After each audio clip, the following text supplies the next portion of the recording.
Hey there guys, this is Richard, your host, with another marvelous video. Let's rewind to the 90s, when Sega Genesis was the ultimate rival to Nintendo's Super Nintendo. It was like the showdown of the century, with Sega flexing its muscles as the 16-bit powerhouse. Sega Genesis had this turbocharged Motorola 68000 CPU running at 7.6 MHz, not to mention its snazzy graphics processor and thumping sound chip. It was a gaming beast. You know what I'm saying? And boy, did developers go wild with it. They squeezed every pixel and every beep out of that console, creating games that were like eye candy for our little CRT screens. We're talking about games that pushed the boundaries, making us go, damn, Genesis could do that? So in today's episode, let's explore the top 35 Sega Genesis exclusives that not only rocked our world back then because of their graphical advancements. From pixel-perfect animations to levels so detailed you could get lost in them, these games are statements to the golden age of gaming. So without any further delay, let's jump into the video.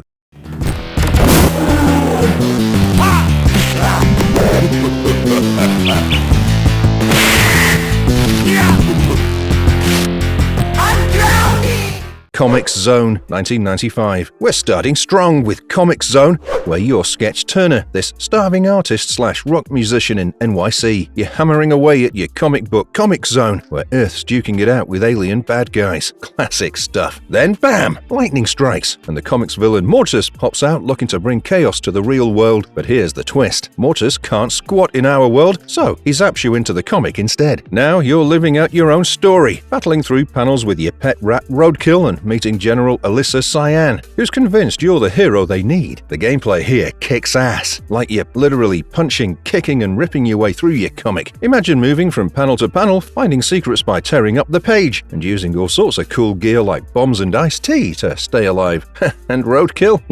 That little guy can sniff out hidden stuff and get into places you can't. What really sets Comic Zone apart on the Sega Genesis is its look. It's like going heads first into a comic book with its bright colors, artsy drawings, and speech bubbles popping up with dialogue. It's a visual feast that was ahead of its time, making you feel like you're living in the superhero adventure. Plus, Sega even patented the whole game within a comic concept. That's how unique it was. So yeah, not just any beat 'em up, it's one that had gamers and comic lovers geeking out big time.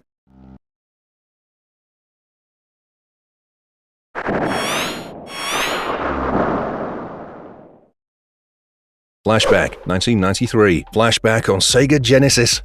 Total classic. In the game, you're Conrad, this intelligence agent in 2142. Conrad finds out these shape-shifting aliens, morphs, are sneaking into human society, but before he can shout, "I knew it!" he gets nabbed and his memories wiped clean. Fast forward, he escapes, crash lands in a jungle, and the adventure kicks off trying to piece his life back together. Gameplay-wise, it's like that old gem Prince of Persia met up with a sci-fi flick. You're running, jumping, climbing all over, trying not to die from a high fall, because gravity's a pain. Conrad's got this pistol, a shield for taking hits, and this cool portable force field to block shots. It's all about solving puzzles, figuring out how to get from A to B, and not getting shot in the process. Later, you get this teleportation device that ups the "how cool is that" factor by a lot. What's nuts about Flashback on the Sega is the graphics, all hand-drawn, with this rotoscoped animation that makes everything move super smooth, like unnaturally real for the time. They even called it a CD-ROM game on a cartridge because of how slick it looked and moved. It's this whole cinematic vibe that just sucked you right in. Plus, being the best-selling French game ever, clearly they were onto something special.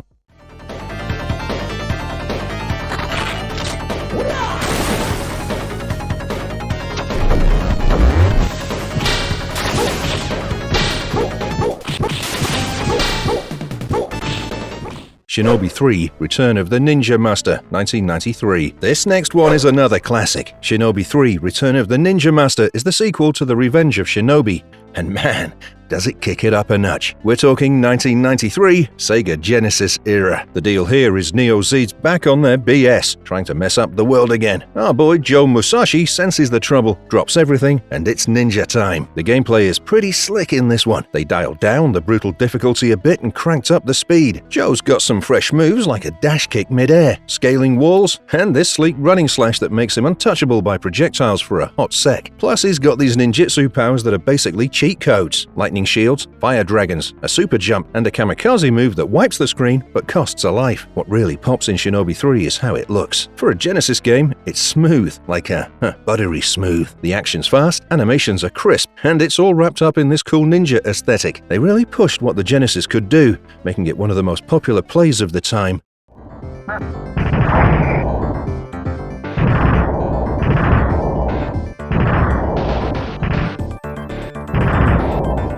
Earthworm Jim, 1993. Alright, imagine you're an earthworm. Average, garden variety dude. Then out of nowhere, a supersuit drops from the sky, and boom! You're Earthworm Jim, superhero with a mission. It's like your classic Zero to Hero tale, but with more, worm. Gameplay's a wild cocktail of running, gunning, and platforming. You're hopping and bopping through levels, using your new bod to whip enemies and swing from hooks. It's quirky, man.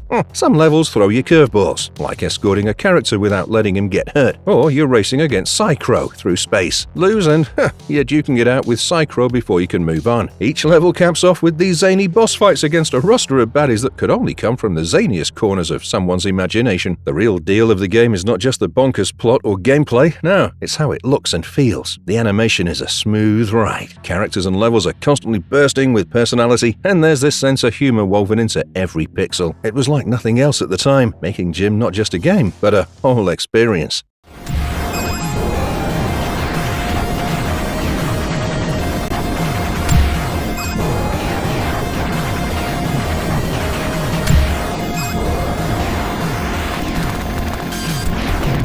Thunderforce 4, 1992. So, Thunderforce 4, or Lightning Force, is where players go on a quest for the Dark Star this side of the pond. This is a super cool shoot-'em-up that landed on the Sega Genesis back in '92. In the game, you're a hotshot pilot duking it out against the Orn Empire, who have pretty much decided humanity's gotta go. The game tosses you 2 years after Thunderforce 3, throwing you into this space opera where it's up to you to save the day. Coming to the gameplay now, it's this intense horizontal shooter, but with a fresh new take. You get these huge levels that also scroll vertically, letting you explore and uncover all sorts of enemies and power-ups hidden off the beaten path. You can tweak your ship's speed on the fly, making dodging and weaving through enemy fire a real art. Power-ups are the name of the game here, equipping your ship with an arsenal that'd make any alien think twice, including missiles, lasers, and this beastly thunder sword attack for when things get real hairy. But here's what really stands out: the game's outstanding graphics for its time. We're talking top-notch vertical and parallax scrolling that made every level feel massive and alive. Sure, some folks said the gameplay was just okay under all that shine, but man, did it look and feel cool flying through those rich and detailed environments. It's like the devs took what they learned from porting Devil's Crush and cranked it up to 11, making it one of the slickest shooters of its time.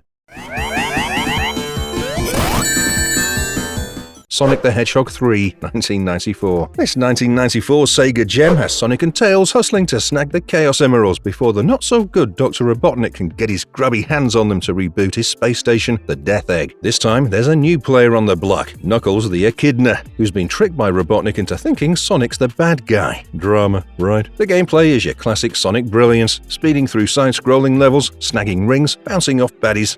But wait, it gets better. Tails can now fly, adding a whole new layer to how you explore and conquer levels. You're looking at 6 zones, each packed with obstacles, enemies, and their signature Sonic loops and corkscrews. Plus, bosses at the end of each act keep things spicy. What really makes Sonic 3 a feast for the eyes on the Genesis is the leap in graphical quality. The levels are vibrant, packed with detail, and the animations, smooth as silk. This game also introduced save slots, a godsend for when you gotta take a breather from the high-speed action. And those special stages, they bring a fresh 3DS challenge to the mix, making the hunt for Chaos Emeralds all the more engaging.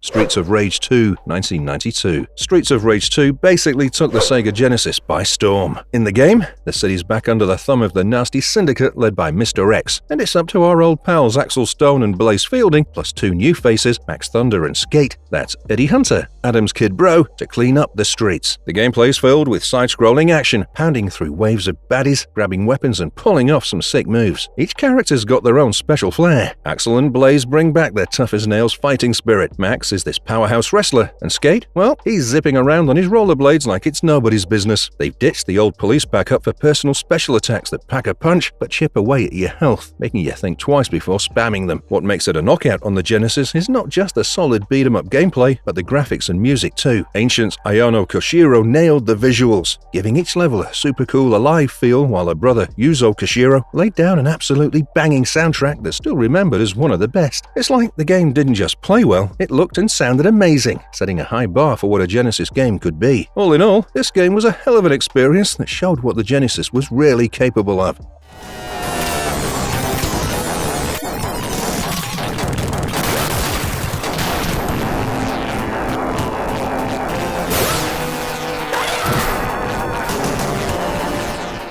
Gunstar Heroes, 1993. Dude, Gunstar Heroes? Classic run-and-gun action from 93 that blew minds on the Sega Genesis. It was the debut game for Treasure, who basically waved bye to Konami to make their own mark. The story's all about these Gunstar twins taking on this evil empire to stop them from snagging these 4 mega-powerful gems. Coming to the gameplay, you can think Contra but cranked up to 11. You can rock your way through solo or team up with a buddy for some co-op madness. You're running, gunning and pulling off sick acrobatic moves to dodge bullets and chuck enemies around. There's this sweet mix of levels where you might be sprinting left to right, riding minecarts, or even duking it out on a chopper. But here's the real deal, the weapons system. You start off picking a firing stance, either locking down to shoot or running and gunning. Then you choose your weapon. You've got homing shots, lightning blasters, flamethrowers, and machine guns. But you can mix these up to create new insane weapon types. Like, want a machine gun that homes in on enemies? Well, you got it. People just loved how advanced Gunstar Heroes was graphically. Huge bosses, bright colors, and buttery smooth animations that just didn't quit. Plus, Treasure threw in this unique sense of humor and design quirks, making it not just a game, but a whole vibe. It's no wonder it's hailed as one of the top action games from the 16-bit era.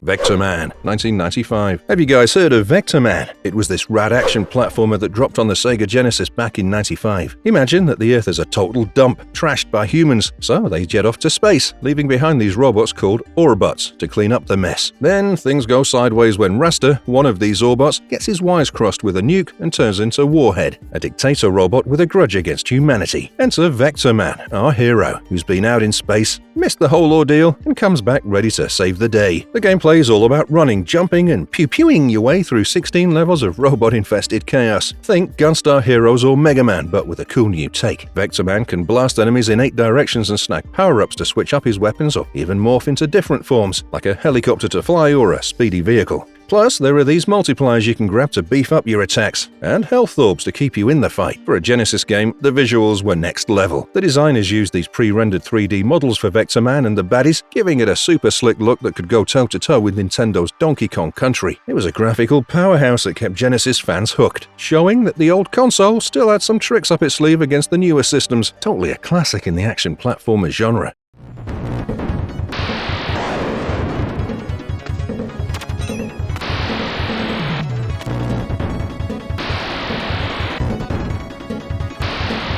The Revenge of Shinobi, 1989. The Revenge of Shinobi was another hack-and-slash action masterpiece Sega rolled out for the Genesis back in '89. It's like round 2 for our ninja hero, Joe Musashi, who's out for blood against this gang called Neo Zed. They've gone and kidnapped his bride and offed his master. Talk about a bad day, right? So, Joe's globe-trotting, laying down the law ninja style to save his lady and dish out some serious revenge. The gameplay here is where you'd be leaping, somersaulting, and chucking shuriken like there's no tomorrow. You've got these dope ninja magic powers too, which you can use once per life to really turn the tables. Each level split into scenes ending with boss fights that really test your ninja reflexes. And get this, the somersault isn't just for show. It lets Joe hurl a barrage of shuriken midair and bounce between different layers of the level, adding a cool twist to the classic platformer vibe. For its time, the graphics were top-notch and simply eye candy. Plus, Yuzo Koshiro's tunes.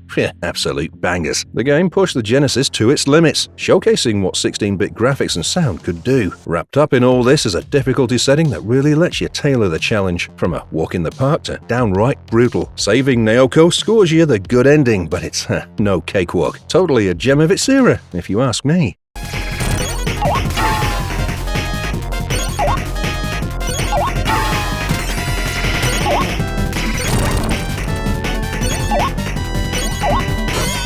Rystar, 1995. A cool platformer game where you're a star, literally. That's Rystar for you. In the game, you got these stretchy arms to grab, swing, and headbutt his way through levels. Came out in 95 when the Genesis was starting to show its age and kinda got lost in the shuffle with the Sega Saturn hype and all. The plot's about stopping this bad guy, Kaiser Greedy, who's mind-controlling the galaxy's leaders. In Japan, Rystar's woken up by his mum, a shooting star, to save the day. But in the international release, they switched it up so he's saving his dad, a legendary hero, from Greedy. Either way, it's classic good versus evil stuff. Gameplay-wise, it's a bit like Mario meets Sonic. Instead of speeds or mad jumps, it's all about Rystar's arms. You can reach out in all directions to navigate obstacles or wallop enemies. Plus, there are these poles and star handles you can swing from to fling Rystar around levels, which adds a cool physics vibe to the whole thing. And if you grab enemies in mid-air, you can swing off them, too. What's wild is how well put and in place the graphics were. For a late Genesis title, it was pretty jaw-dropping stunning. Bright and fun colors with animations that'd keep you hooked. And also, the way Rystar moves with his stretchy arms was something you didn't see much back then. This actually never got a sequel, which, is a bummer. But it had its fair share of re-releases, so it's not totally forgotten. Definitely a hidden gem of the Genesis library.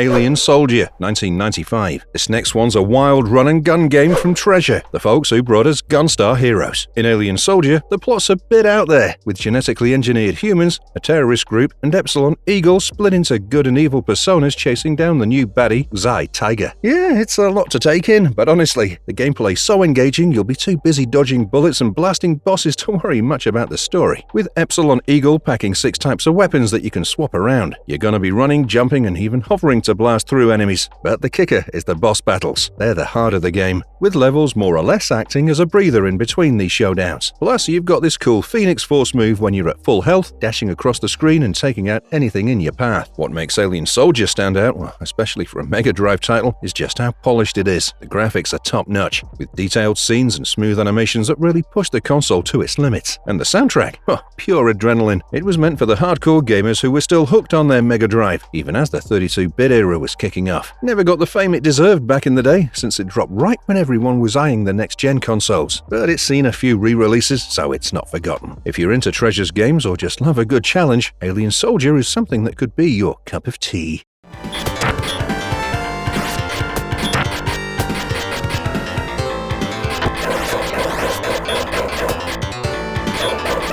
Shadow Dancer, The Secret of Shinobi, 1990. Shadow Dancer, The Secret of Shinobi is a Sega Genesis classic from 1990. It's the follow-up to the Revenge of Shinobi, but with a new take. It's not a direct sequel, but more of a reimagining of the arcade version of Shadow Dancer. Picture this: New York City, totally wrecked by this evil ninja cult called Union Lizard, worshipping a huge reptilian demon. The city's in ruins, and it's up to a ninja warrior and his loyal dog Yamato to save the day. This is filled with side-scrolling action, which is honestly a feast. What makes it special is your canine buddy who helps you take down enemies. You've got this meter that fills up as you hold down the attack button, and when it's full, Yamato charges at the baddies. It adds a whole new layer to strategizing your moves, especially since you can sick the dog on foes while leaping around or standing still. Plus, instead of defusing bombs like in the arcade, you're on a mission to rescue hostages who, in turn, power up your attacks or give you extra lives. Visually, it nails it with detailed and over-the-top animations that were pretty neat for the Genesis. Between stages, there's this cool bonus round where you're dropping down from a building, taking out jumping ninjas. A nice breather that can also net you extra lives depending on your aim. Difficulty settings tweak the gameplay a bit, making enemies tougher or changing up your continue count. And the plot twist is that the ninja you're playing could either be Hayate, Joe Musashi's son, if you're going by the Japanese version, or Joe Musashi himself out of retirement, according to the English manual. Either way, you're in for some retro ninja action that's all about rescue and revenge.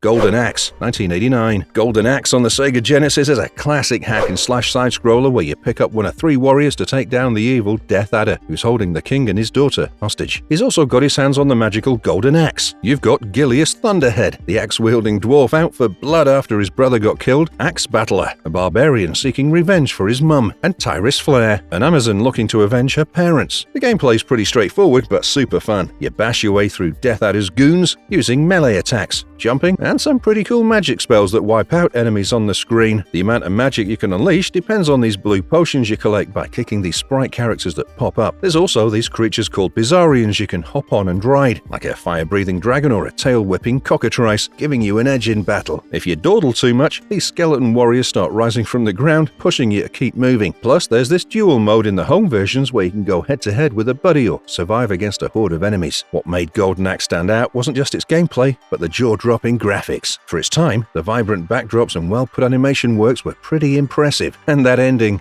totally breaks the fourth wall with the characters chasing kids who are playing the arcade game. Classic.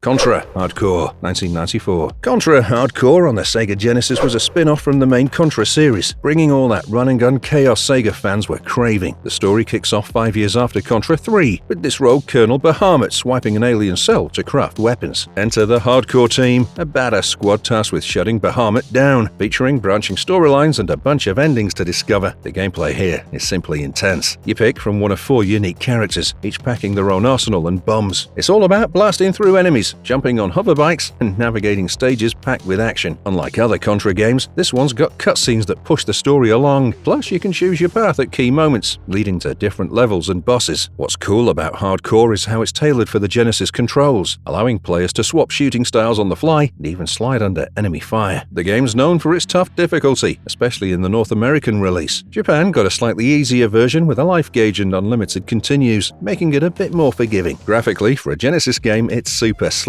The characters look super detailed, everything moves smoothly, and the action never skips a beat. It really stands out from the rest of Sega's games. Plus, with Yasuomi Umetsu's artwork for the Japanese version, it's got style to spare.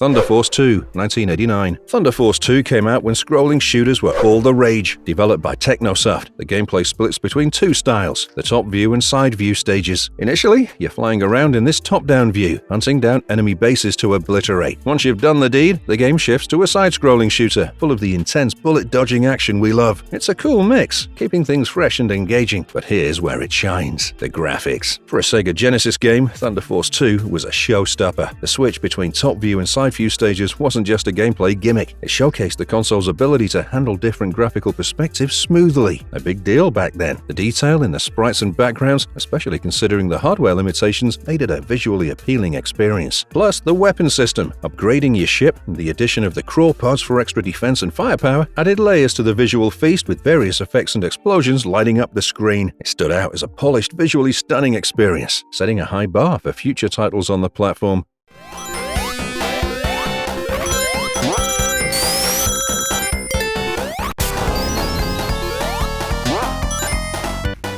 Sonic the Hedgehog 2, 1992. In this one, you're on this epic quest to stop the villainous Dr. Robotnik from snagging the Chaos Emeralds to juice up his space station. It's like the first Sonic the Hedgehog game on steroids. We're talking bigger levels, speedier gameplay, and get this, a multiplayer mode that wasn't there before. Plus, there's this rad introduction of pre-rendered 3D graphics on the special stages, making it look way ahead of its time. So, gameplay-wise, Sonic 2 cranks up the speed, adding this cool spin dash move that lets you zoom off from a standstill. It's a game changer. You and Tails, or just you as Sonic, or Tails if you're feeling foxy, blitz through these expansive zones, dodging robots and leaping over pitfalls, all while hoarding those golden rings like there's no tomorrow. And those boss battles with Robotnik at the end of each zone, epic. The graphics were where the game thrived. For a game from '92, it's stunning. The levels are vibrant and packed with details, from the water effects in Aquatic Ruin Zone to the dazzling lights in Casino Night Zone. And those special stages, they're a 3D spectacle that was pretty mind-blowing for the time. Sega went all out with a $10 million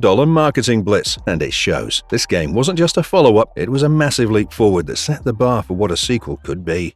Phantasy Star 4. Phantasy Star 4 wraps up the epic saga of the Algol star system with a story that feels like the grand finale of an awesome space opera. You've got Chaz, Elise and their squad dealing with a planet turning back into a desert wasteland, an uptick in monster attacks, and a cult leader with an appetite for destruction. It's a whirlwind of adventure where they're trying to put a stop to the chaos, uncovering a deeper evil lurking behind it all. Gameplay-wise, it's a classic RPG through and through.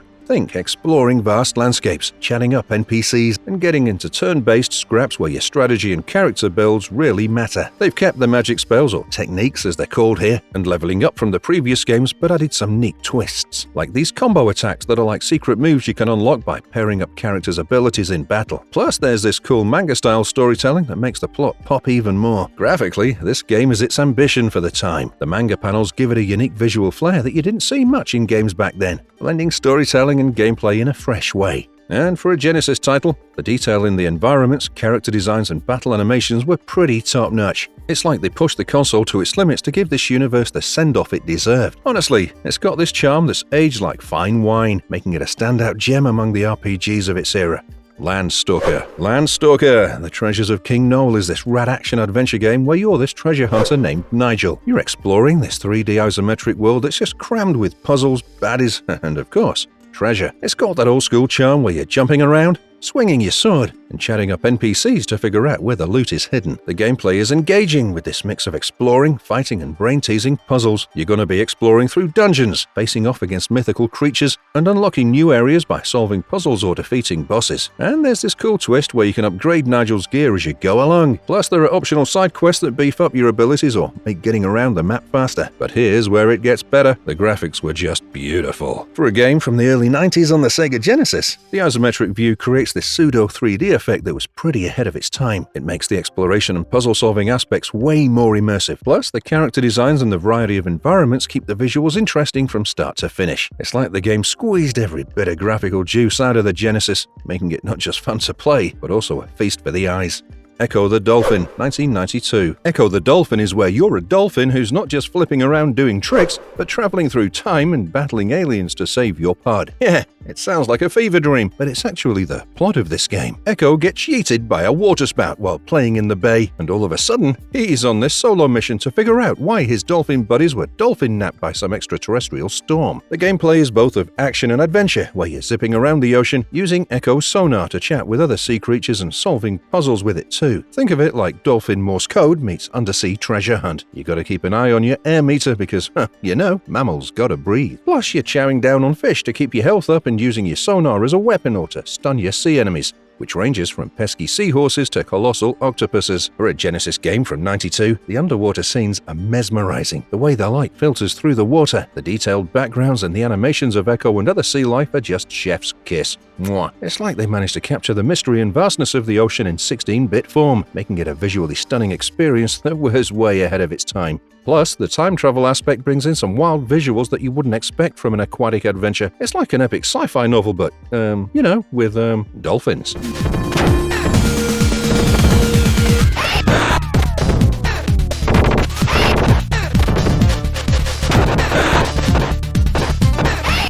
Streets of Rage, 1991. Streets of Rage is this classic beat-em-up where you and your buddies can take to the streets as ex-cops turned vigilantes. The trio, Adam, Axel, and Blaze, decide they've had enough of the crime flooding Wood Oak City thanks to this big bad guy named Mr. X and his syndicate. It's like taking the law into your own hands, but with more headbutts and reverse kicks. The gameplay? Pure arcade goodness. You're brawling your way through 8 levels of thug-filled streets, tossing around punches, kicks, and whatever weapons you can find lying around. We're talking pipes, knives, even glass bottles. And when things get too hot, you got this badass move where you call in a cop car for a drive-by explosion party that wipes out enemies on screen. It's like having an ace up your sleeve when you're surrounded. But what really kicks it up a notch are the graphics and the sound. For a Genesis game, the visuals are tight. The character designs are detailed and varied, from your heroes to the motley crew of enemies like ninjas and punks. Each level has its own vibe, making the beatdowns feel fresh every time. And there's the soundtrack by Yuzo Koshiro. It's legendary. The techno beats pump you up and perfectly match the action. Streets of Rage isn't just about the fight, it's about the atmosphere it creates, making you feel like you're right in the middle of an 80s action flick.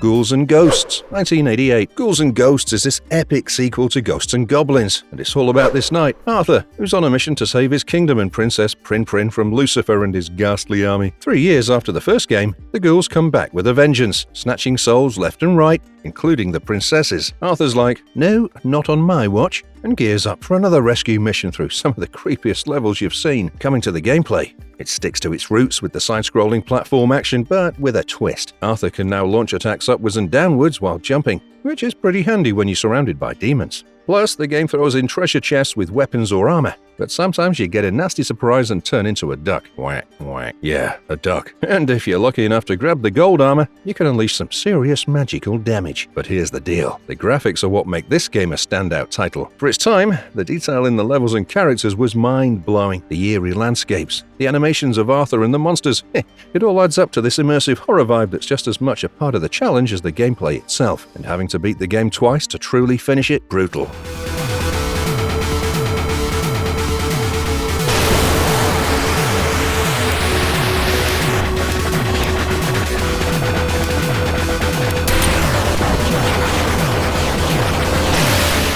Thunderforce 4, 1992. Next up, we have Thunderforce 4, or Lightning Force if you're hanging out in North America, is this rad shoot-'em-up that hit the Sega Mega Drive back in '92. The gist of it? Well, you're this hotshot pilot duking it out with the Orn Empire to stop them from wiping humanity off the map. It's a sequel, so it picks up 2 years after Thunderforce 3, cranking the epic space battles up to 11. It's a side-scroller where you're dodging bullets, blasting enemies, and snagging power-ups that beef up your ship with all sorts of weaponry. What's cool is you can select the first 4 stages in any order, giving you a bit of freedom in how you tackle the game. Oh, and the game's not just a flat side scroll. No, it throws in vertical scrolling to mix things up, making the battlefield feel massive and packed with secrets. Back in the day, Thunderforce 4 was a total eye candy fest graphically. The backgrounds have this crazy depth thanks to vertical and parallax scrolling, making every level feel huge and immersive. And the bosses?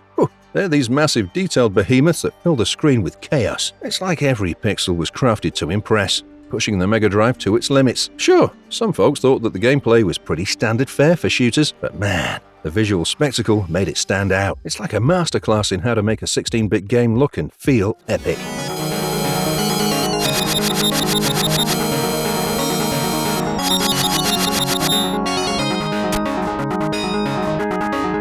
Strider, 1990. This game drops you into the shoes of Hiryu, a super ninja in the year 2048, and the world's under the thumb of this total tyrant, the Grand Master. It's all kinds of dystopian, and Hiryu's the one guy with the skills to end this nightmare. Capcom and a manga publisher teamed up for this, so you know it's got that cool crossover vibe. In the gameplay, you get this intense mix of slashing and acrobatics. Hiryu's rocking a plasma sword, doing flip slides and even running up walls. It's like a parkour ninja simulator with a side of alien tech. You get to collect power-ups from downed enemies, boost your health, or call in robotic pals for backup. The variety of moves and the pace keep you on your toes through Kazakh SSR ruins, Siberian wilderness, and even an aerial battleship. Each stage ramps up with checkpoints and a ticking clock, making every move count. For its time, the game was such a graphical stunner. The levels are vast, with rich in detailed backgrounds that make the dystopian future feel alive and oppressive. The animation of Hiryu and his enemies is smooth, making each slash and jump feel impactful. And those cutscenes with multilingual voice clips, they were way ahead of their time, adding this immersive global feel to the adventure. It's not just about the fight, it's about experiencing a slice of a future where glad is fictional. Plus, the Genesis version snagging Game of the Year? Yeah, just shows how much of a knockout this game was, visually and gameplay-wise.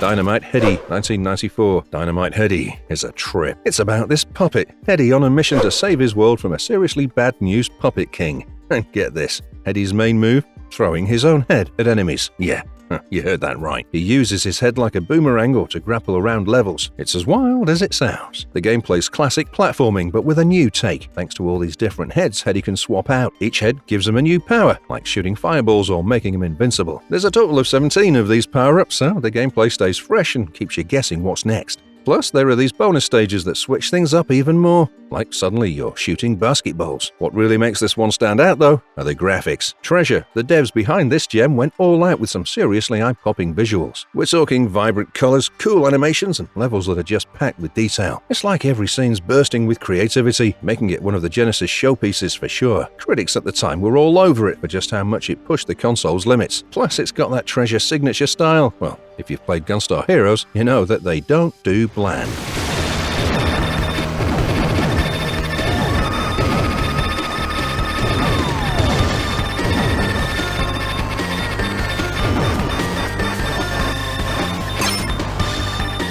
Battlemania Dai Ginjo, 1993. Battlemania Dai Ginjo is the sequel to Battlemania, known stateside as Troubleshooter. And it's this under-the-radar side-scrolling shooter that's a blast from start to finish. Released in '93 exclusively in Japan, this gem by Vic Tokai cranked everything up from the original. Finding a complete copy is like striking gold, making it a holy grail for Sega Mega Drive collectors. Daiginjo takes what made the first game fun and dials it up. The weapon system's got a facelift, offering a wider array of choices for blasting through enemies. This means you can really tailor how you want to tackle each level. Speaking of levels, there are 9 this time around, each more challenging and lengthier than before, adding a nice chunk of gameplay. The game mixes up the scrolling action. Instead of sticking to just horizontal levels, Daiginjo throws in vertical scrolling stages too. It's a simple twist, but it adds a whole new layer to the shoot-'em-up experience. Not just this, even graphically, it isn't any other ordinary game. The shift between horizontal and vertical stages keeps things fresh, and the detailed sprites and backgrounds pop off the screen, making it a bright and fun feast for the eyes.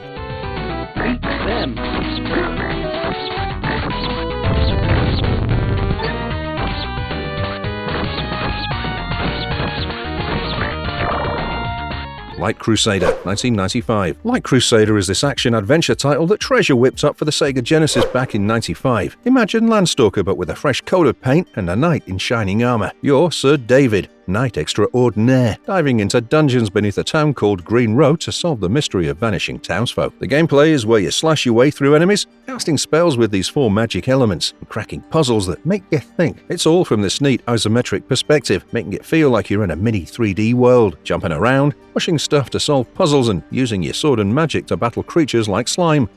It's got a bit of everything. Plus, there's this handy auto-map feature that keeps you from getting lost in the dungeons, so you can focus on the action and the puzzles. What really sets it apart, though, are the graphics. For a Genesis game, it's pretty darn good. The isometric view makes every dungeon room pop, and the character animations are smooth as butter. The blend of platforming and RPG elements in this perspective isn't something you saw a lot of on the Genesis, making it visually stand out. And those magic spells? Bright, flashy, and just plain cool to look at. It's not just about hacking and slashing, it's about exploring this visually rich world Treasure created.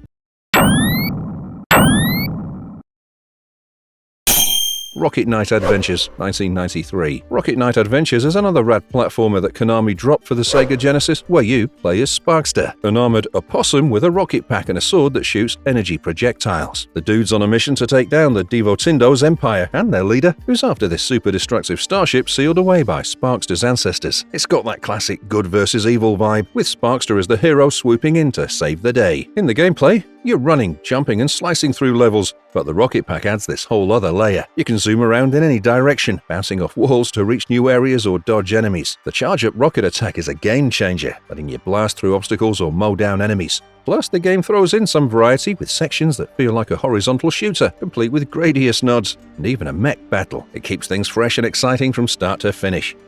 Don't even get me started on the graphical superiority. For a Genesis game, it's incredibly detailed and colorful. The backgrounds are full of life, and the animation on Sparkster and the enemies is super smooth. The boss battles are epic as well, with huge sprites and intense action. It's like every level ups the ante visually, making it a feast for the eyes as much as it is a challenge. Between the rocket-powered gameplay and the slick graphics, Rocket Knight Adventures isn't just another platformer. It's a blast of creativity and fun that's hard to put down. Plus, with Nobuya Nakazato of Contra fame behind it, you know it's got that perfect mix of challenge and cool.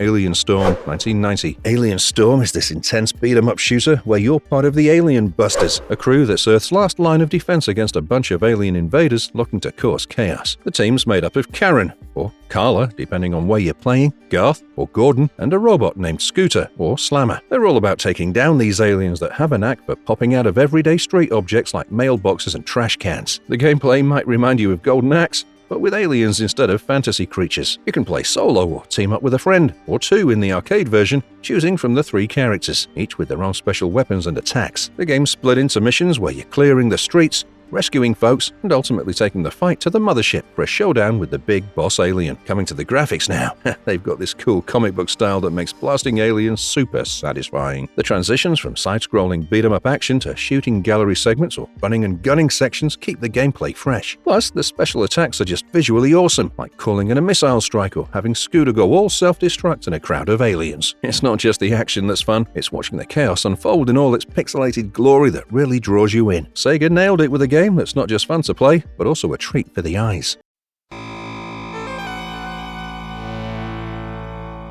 Jewel Master. In the heart of Mythgard, a peaceful kingdom faces its darkest hour with the arrival of Jardine the Mad, a demon king with an army at his back. The land's 12 masters of the elements, guardians of peace, challenge him, but only 4 remain as the final standoff approaches. The survivors forge their powers into a holy blade, setting the stage for a decisive confrontation to save their world from darkness. With a unique mechanic of equipping elemental rings to your character's hands, the game offers a personalized approach to combat and exploration. You'll explore through varied environments, from forests and deserts to icy caverns and enemy-laden castles, customizing your attack strategies with different ring combinations. This customization is key, as enemies exhibit unique vulnerabilities and resistances, making each choice of rings a tactical decision. For its time, Jewel Master stood out on the Sega Genesis for its rich character details and designs. The game showcased the system's capabilities with vivid, diverse landscapes ranging from the verdant forest ruins to the stark desert of despair, and onto the chilling depths of the frozen caverns. Its graphical fidelity, alongside the innovative gameplay,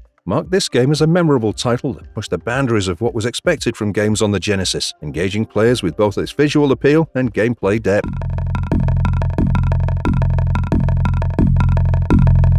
Number 33. Biohazard Battle, 1992. Biohazard Battle is this rad shoot-'em-up that landed on the Sega Mega Drive back in '92. Picture this. Avaron, a planet that's seen better days thanks to a biowar gone totally sideways, leaving it crawling with all sorts of nasty new life forms after a retrovirus outbreak. Humanity's on the brink, holed up in a space station called OP Odysseus, waiting for the all clear to head back home. The gameplay kicks off with you piloting one of 4 bio-warriors, which are essentially bioorganic ships, each with its unique set of weapons and speeds. It's all about navigating through Avaron's hostile environments, blasting away at anything that moves, and scouting out a new crib for humanity's remnants. You're dodging, shooting, and using a power star to block incoming fire. The game throws different weapons your way, and lives are precious. Lose one, and you're down a ship, though you can snag extra lives through one-up icons or racking up points. What sets Biohazard Battle apart visually is its deep atmospheric music that just pulls you in, along with some seriously creative and colourful artwork. The levels are packed with detail both in the foreground and background, making every stage a new experience. Plus, the game's speed is just intense, offering a faster pace than many others of its era. Despite being a 2D scroller, it feels alive, with every level ramping up the challenge.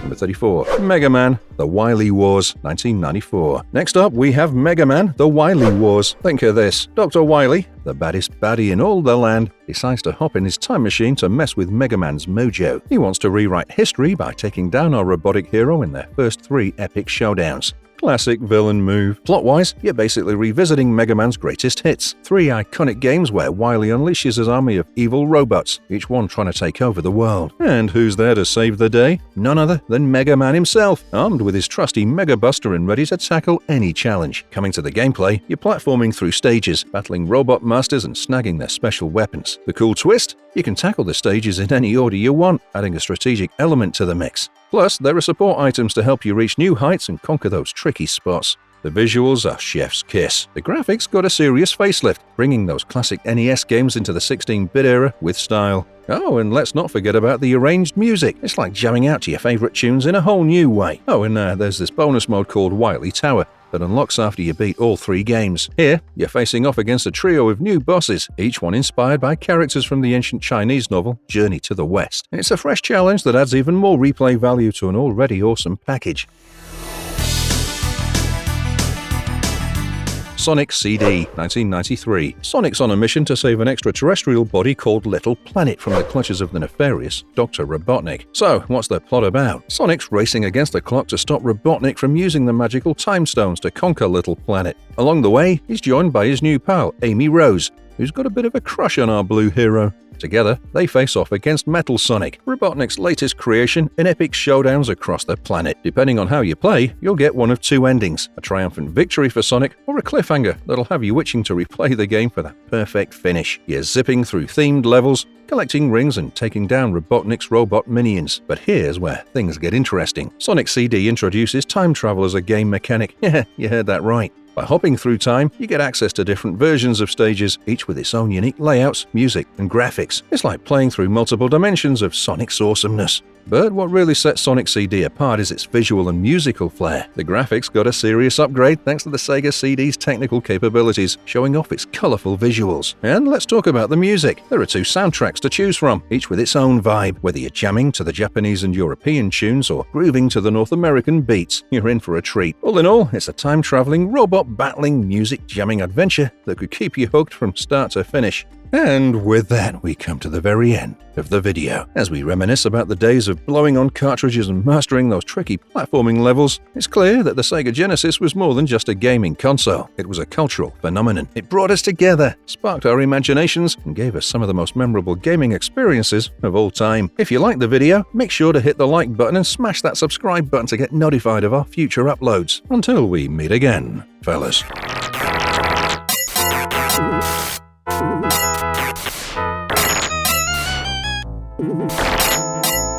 Thank you.